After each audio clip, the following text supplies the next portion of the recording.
one of the musicians who played with the Canterbury Orchestra is a fellow named Art Bryan. And Art had a brother, Jake, maybe still does. And Jake, in 1972, became the manager of the Eighth Step Coffee House in Albany. And in fall of 72, arranged for the first dance to be held. So that's the first of the dances, of this sort of dancing that took place in the Albany area. Everybody always talks about we need the younger generation to get involved in dance and in folk music in general. When I started calling, it was out of necessity. So I went to Pinewoods Camp, and all of these people actually were my teachers. I learned to call from Dudley. I learned some squares from Ralph. Bill learned some tunes from Bob. And we were the younger generation. We were in our 30s when these guys were doing dances. 40, no, not 40. Yeah. Sorry. Our daughter was born in 75. I was 38, and she was a late family member. But we used to take her to the dances until she became 2 and got run over on the floor. I had to stop calling. But in the meantime, between 73 and 76, I did a lot of calling for Pfennigs. And we did a lot of jobs. And we were the only dance band in New York at the time playing out. And we played a lot of places: Rochester, Buffalo, Geneseo, Hyde Park, up north, down south. I mean, we played every weekend. This was before Hannah. We played every single weekend for 3 years on the road. And we got a lot of people dancing. And my first instructor, teacher type person was Jerry Jenkins, who I truly enjoyed his dances. We used to go over to White Creek to his dances where Duke Miller played.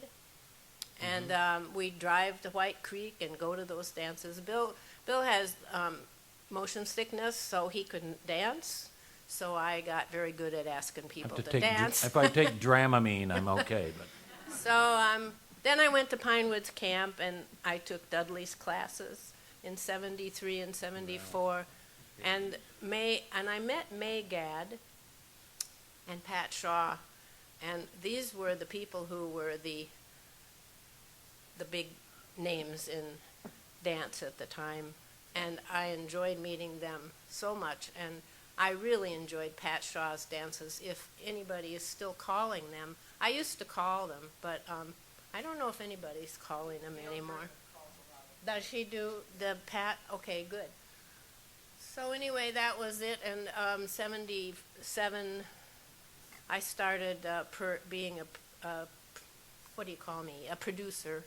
Entrepreneur, I don't know, I started the shop in Andy's Front Hall, yeah. And sold, because no one could buy a whistle anywhere in the country. I started a shop so that people could mail order the recordings and the whistles and the tune books that people needed to actually play this music. And some of you probably bought books from me. And we recorded Dudley. We had a record company, so we recorded Dudley and April. Swinging on a Gate. Yeah, we recorded you guys. We did have one disaster during Dudley's recording. Our cat. Oh. Pete and Pete Colby's banjo case. And that's the last man you want. Bad enough in anybody, but not Pete Colby. You just no. Oh, we became mortal enemies for life. When afterwards, we had a great time at that place. They really fed us, but we were there 5 days. Yeah. And our first recording we made with the Canterbury Country Dance Orchestra, we made it at Middlesex School and did it in one afternoon. And so Bob, that was Bill's favorite record. So when our recording session was all done, we were in the living room having some beer and some food, and he was in the studio, and he had the record playing, and he had the new recording, and he'd go back and forth and back and forth. And finally he came into the thing. He said, well, I can't make a better record, but I can make a different one. Right. Yeah, good. I've forgotten about that. Ah, And she forgot to mention Old Songs, which came right after the first Old Songs Festival was right after the Fox Hollow ended. Fox Hollow ended in '80. Old Songs Festival started in '81. well, anyway, when I stopped calling, I got involved with concert production with Pickin' and Singin' Gathering, and after that, we formed the nonprofit Old Songs Incorporated.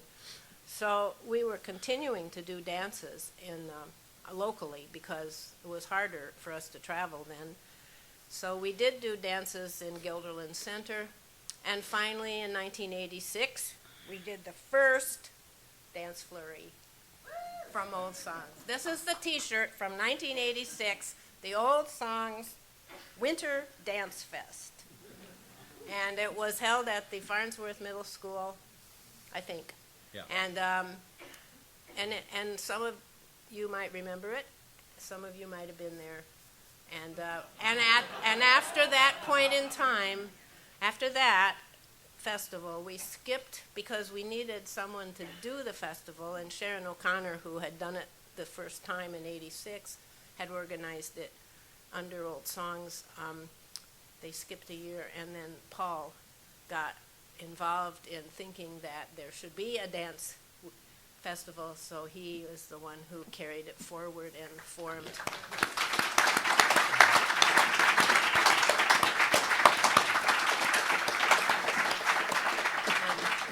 And I think that without that, and without this event, and without a lot of the things that you all do at your home, in your own homes, and if you dance, if you play music, the whole point of all of this is to keep it happening and to keep connecting young people to it so they can discover the great joys of dance and fiddle tune music. There are people who no longer know what a fiddle tune is. They don't even know it's a tune. You know, they say, "What's a tune?" Yeah. I said, a bunch of notes on the page that you play, you know. No, much more. Much more than that. You have to interpret it. So, interpreted by lots of people who play fiddle and instruments like the hammered dulcimer, the mandolin, the guitar, the concertina, the accordion, everything. Even the piano. Even the piano. Yes, definitely the piano, as we have the greatest piano player in the world.